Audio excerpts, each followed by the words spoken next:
Welcome back to the channel, guys. Today we're going to talk about the FNS-9C 9mm pistol from FN. And this is a gun that I thoroughly enjoy shooting. It's something I wanted for quite a while.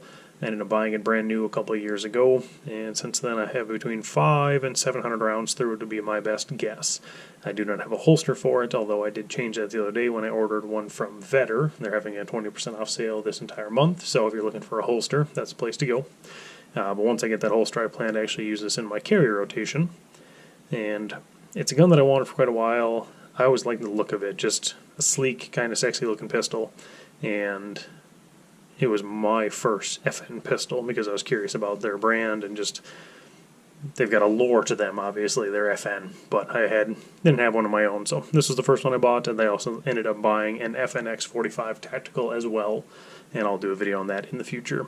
So the only bad part about the FNS-9C is that it is a discontinued firearm. FN has chosen to replace it with the 509 series line.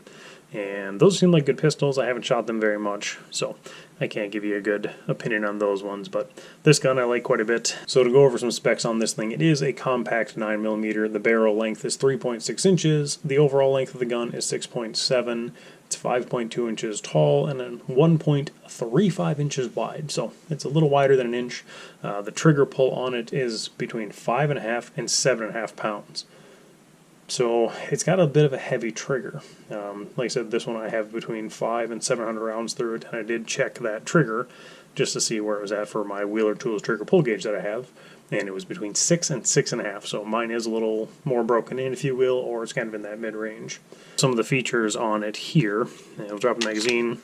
When you bought them brand new, like I said, these are discontinued. You got a 12 and a 17 round magazine with it, so two options there. And the grip has pretty good texturing on it. I like the checkering on the sides. It's got it on the back, on the sides, and then it does have these grooves all across the front. So you can really get a hold of it. It fits my hands well. As I've said before, they're not giant, they're not small, but it fits my hands well. And you can really kind of get a good grip on it, and fits well. Controls are ambidextrous, so magazine release and slide release are on both sides, and then the takedown lever is on the left side here.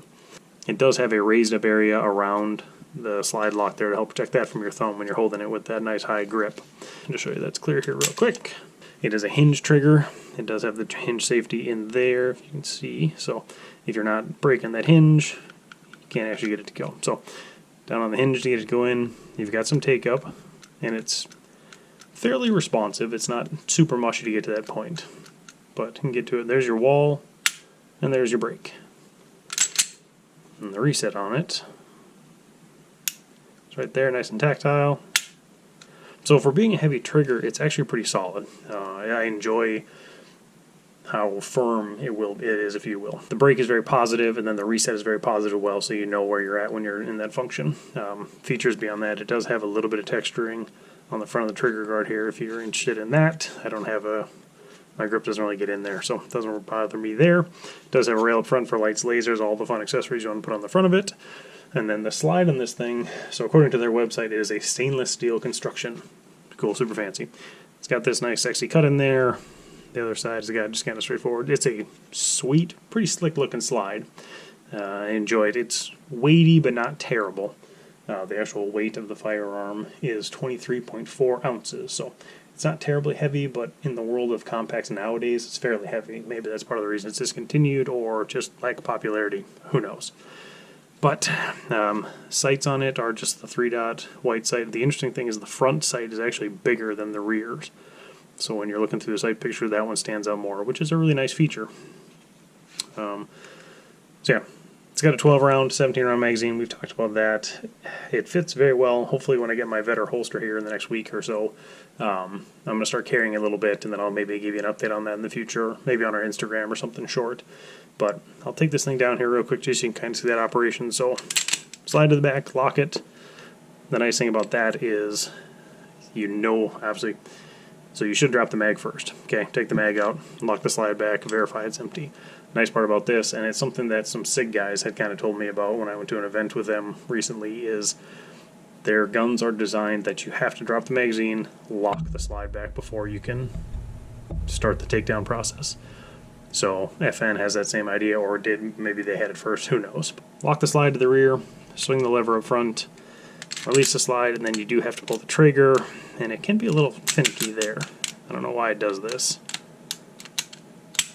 There it goes. So I know some people don't like that you have to pull the trigger on these, but you should always drop the mag, verify it's empty first. So grip, recoil spring, and guide rod, and then the little barrel. So super easy. The takedown is very similar to like a SIG P320 at this point. So like I said, maybe FN came up with that takedown methodology first and then SIG copied it. Who knows? I'm not going to get into that. But slide, like I said, it's very nice. It's kind of a sexy slide. I like the front serrations and the rear serrations on it, so you can do press checks or load with the front serrations. Any of those are fine. It's just kind of a nice little feature to have on there.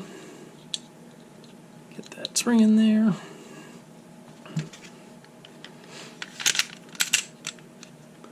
Back on, lock it down. Good to go. So yeah, that is my short, quick overview of the FNS-9C.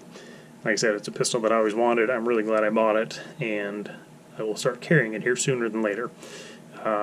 If you can find one, it's a pretty solid option, I would still say.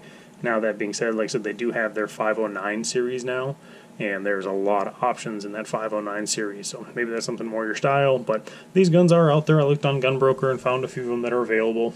Good pistol. Unfortunately, it's discontinued, but that's life sometimes. Just some of the other quick specs on it here is a cold hammer forged stainless steel barrel, polished chamber, and feed ramp. And then the frame, kind of an interesting thing that I haven't seen, I guess, in my research before, is a polymer construction with replaceable steel frame and slide rails. That I didn't know. I haven't seen that before, or at least other companies don't mention that to my knowledge. Solid gun. Just all around kind of a sexy little piece. I really enjoyed it. Like I said, I've had it for probably 2 or 3 years at this point, and I'm looking forward to getting the holster for it to start carrying it. Other than that, I'll continue to shoot it, and like I said, if we get when I get that holster, maybe in the future I'll do just a short review on our Instagram about how I'm feeling with that and what it's like to carry it. So thank you so much for watching. Like, share, subscribe. We will see you on the next one. Thank you.